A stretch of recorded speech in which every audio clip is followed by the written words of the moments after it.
Hello everyone, कैसे हैं आप सभी लोग। उम्मीद करती हूँ बढ़िया होंगे। इस वाले वीडियो में हम डिस्कस करेंगे 25 नवंबर के important articles from Indian express and the Hindu. Start करते हैं। पहली न्यूज़ आती है चाइना से रिलेटेड। अब चाइना क्यों न्यूज़ में है, क्योंकि अराउंड मिड अक्टूबर से जो नॉर्दर्न चाइना है वहाँ पे काफ़ी ज़्यादा केसेस रिपोर्ट हो रहे हैं न्यूमोनिया वगैरह के, और इन्फ्लुएंजा लाइक इलनेस हो रही है वहाँ पे, रेस्पिरेटरी डिजीज़ हो रही है स्पेशली बच्चों में। सो इस वजह से ये न्यूज़ में है। So China reported increase influenza like illnesses, it reports an increase in the respiratory disease. और इसके चलते इंडियन गवर्नमेंट जो है उनका कहना है कि that India faces low risk from avian influenza in China and government is closely monitoring the situation regarding it. जो WHO है, वर्ल्ड हेल्थ ऑर्गेनाइजेशन, उसने रिक्वेस्ट किया है चाइना को कि आप प्रॉपर डिटेल इन्फॉर्मेशन दें इससे related on respiratory illness, pneumonia clusters. ठीक है, हालांकि कोई प्रॉपर पैथोजन डिटेक्ट नहीं किया गया है। There has been no identification of an unusual pathogen और एनी अनएक्सपेक्टेड क्लिनिकल मैनिफेस्टेशंस। और इसी के चलते जो हमारी यूनियन हेल्थ मिनिस्ट्री, उन्होंने एक मीटिंग कन्वीन की, ठीक है, जिसमें मेजर्स डिस्कस किए गए कि कैसे एवियन इन्फ्लुएंजा के केसेस के अगेंस्ट स्टेप लिया जा सकता है, क्योंकि वहाँ चाइना में कुछ केसेस देखे गए थे। So it discuss measures against the human cases of avian influenza in the country against the backdrop of a H9N2 case which is an avian influenza virus in October in China that was reported to WHO, World Health Organization. हालांकि अगर overall risk की बात की जाए, overall risk assessment of by the World Health Organization indicates a low probability of human to human spread. यह बोला जा रहा है ह्यूमन टू ह्यूमन स्प्रेड की प्रोबेबिलिटी कम है एंड इसमें फर्टेलिटी रेट भी ज़्यादा नहीं है। Low case fatality rate among human cases of H9N2 reported to World Health Organization so far।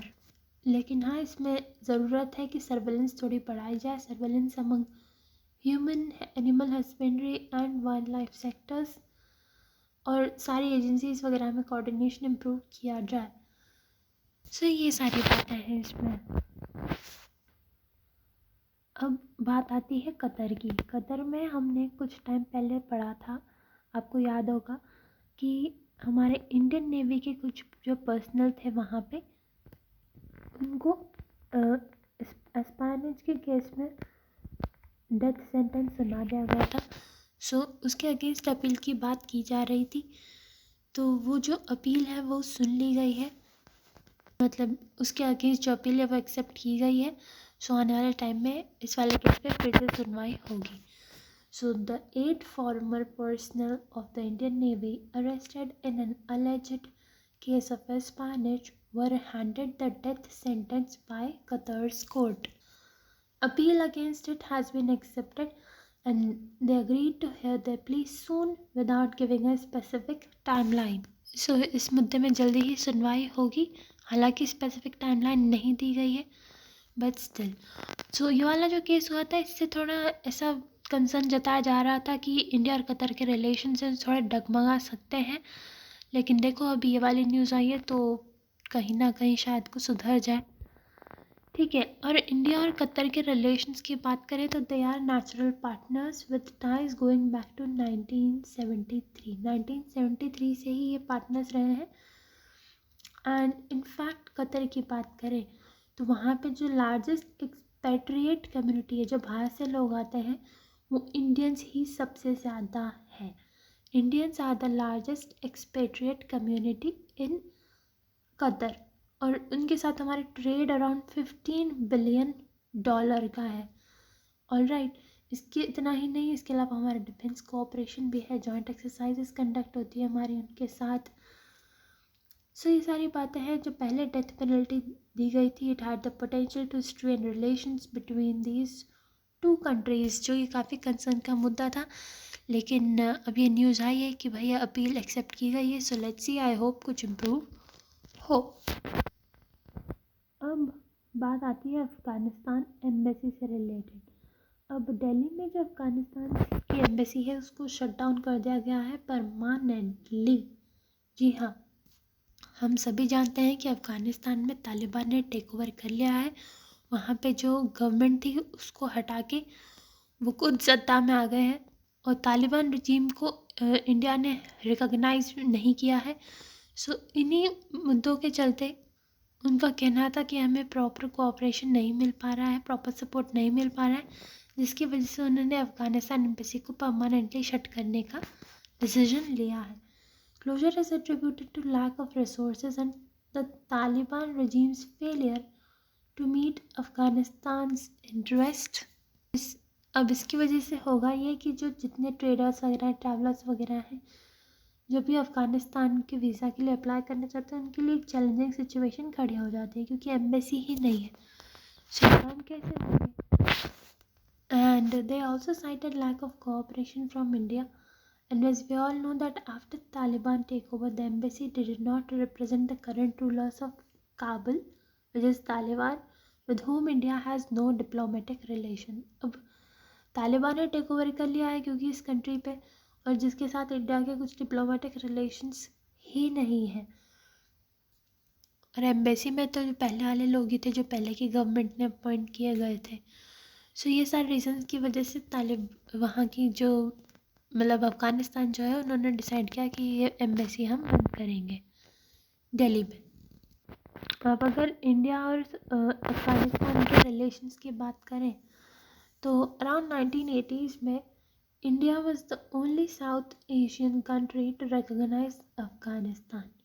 जी हाँ, और 2012 में एक स्ट्रैटेजिक पार्टनरशिप एग्रीमेंट होता है इंडिया और अफ़गानिस्तान के बीच जिसमें अश्योरेंस दी जाती है कि उन्हें असिस्टेंस दी जाएगी to help rebuild Afghanistan infrastructure and institutions, जिसके चलते जो इंडिया है उन्होंने काफ़ी हेल्प की है उनके इंफ्रास्ट्रक्चर वगैरह बनाने में, वहाँ पे डैम्स वगैरह कंस्ट्रक्ट करने में और बाकी भी बहुत सारी चीज़ें।